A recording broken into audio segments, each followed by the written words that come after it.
Good morning, Bridge Kids! Today we are going to play hard work charades. Let's see if you can find out what we're doing. Let's see, sculpturing a rock. Let's see. Saying hi to an animal? Oh, cleaning the toilets. Okay, Throwing tennis balls. no. Picking up bricks. Cleaning your room? Yes. Okay.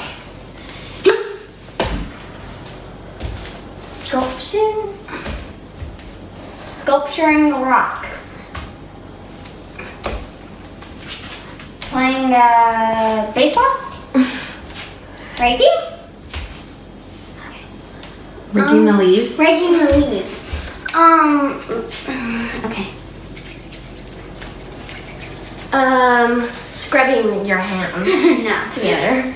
Making friction. No. Oh, doing the dishes. Yes. Ow. In our story today, the Israelites are working on the temple and it's hard work.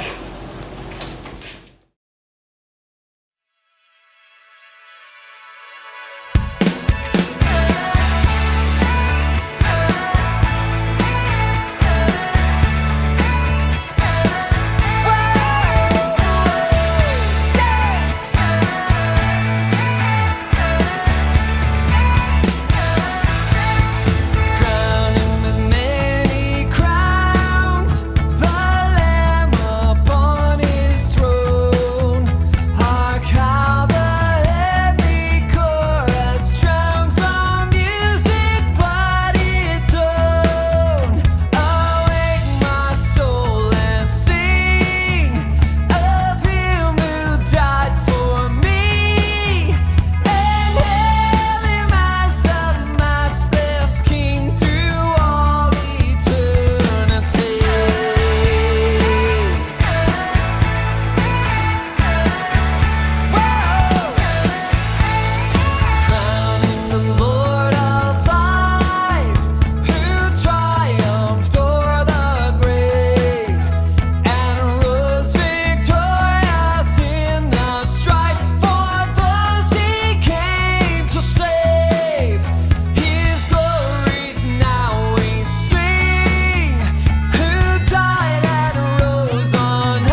For I know the plans I have for you, declares the Lord, plans to prosper you and not to harm you, plans to give you hope and a future. Jeremiah 29:11.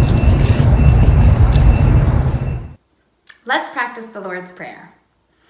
The first section of the Lord's Prayer says, Our Father, who are in heaven, hallowed be your name. So this reminds us that we are God's children, and we want to praise him. The second section says, Your kingdom come, your will be done, on earth as it is in heaven. This reminds us that he is the king, and we want to pray what he wants, not what we want. The third section says, Give us this day our daily bread. And that shows us we can pray for what we need. And then last week, it said, Forgive us our debts as we also forgive our debtors. Today's section says, Lead us not into temptation. What is temptation? Well, temptation is the feeling that we get when we want to do something that we know is wrong. And God knows that this is normal for us to sin. And so he says that we can pray that God would show us a way to stay away from sin and that he will help us say no to sin. So let's take some time and pray this prayer to God.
Last week, we saw how God's people finally get to go back to their home in Jerusalem, but they have to rebuild the temple because that's how they worship God. Can you imagine some of the hard things that they might have to do to rebuild? It's really hard work. So let's watch our story and find out what happens. After living in Babylon for 70 years, God's people were home.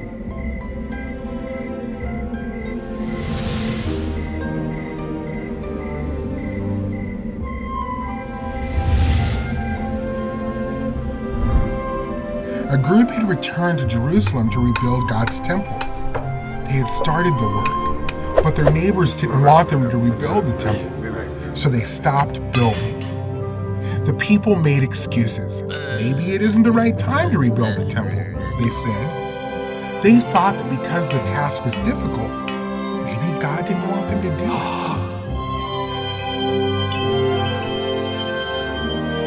God sent the prophets Haggai and Zechariah to encourage the people. So the leaders, Zerubbabel and Joshua, started working on the temple again. At this time, Darius, the king of Persia, ruled over the land of Judah.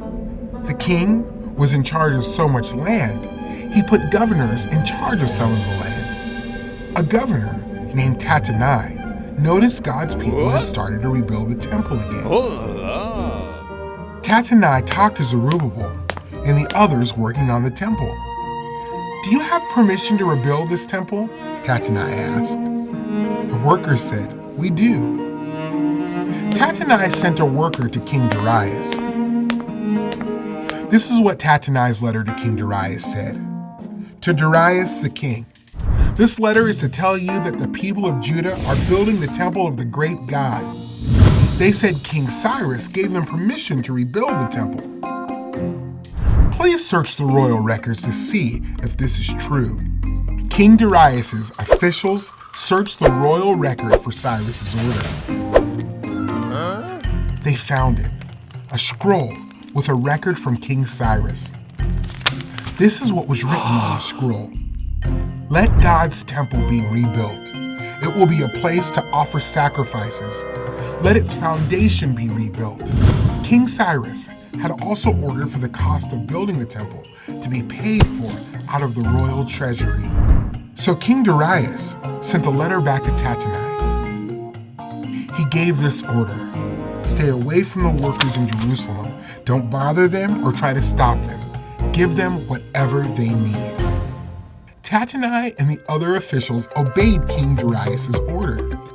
The Jewish leader kept building, and they finally finished the temple of God. The people celebrated and made offerings to God. They chose priests and assistants to serve in the temple. Then God's people celebrated the Passover. God's people were so happy. Now, the temple of God was finally complete. God's people rebuilt the temple so they would have a place to worship God. Years later, God sent his son, Jesus, to be with his people. Now God dwells not in the temple, but directly with his people. Jesus provided something better than the temple. He gives us himself. Rebuilding the temple was really hard, wasn't it? And they almost gave up and stopped working for 16 years because it just seemed like maybe God didn't want them to rebuild the temple because he wasn't making it easy for them. But God often calls us to do hard things, just like Jesus did the hard thing of dying on the cross for us. And we see how God sent Haggai the prophet at just the right time to give his people encouragement to keep trying hard because God is worthy. Have you ever questioned whether you should do the right thing because you knew it was going to make life harder? Or have you ever wanted to give up when something was really hard? Sometimes we need encouragement, and that's one reason it's really important to have Christian friends that will help encourage you to do the right things and to obey God. So remember last week we talked about how important the temple was because that's where the people would do the sacrifices in order to have a good relationship with God. And we talked about how in the New Testament, Jesus came as God to be with us. So he became the temple and he became the final sacrifice. So now, if we trust in Jesus, he lives in us through the Spirit, and we are temples of God. But the Bible also says that if we are temples of God, God bought us with the price of Jesus dying on the cross. That was a big price to pay. And now our bodies don't belong to us. We belong to God. And that affects the way that we live because we represent God. And so it's easier to be selfish than to love others.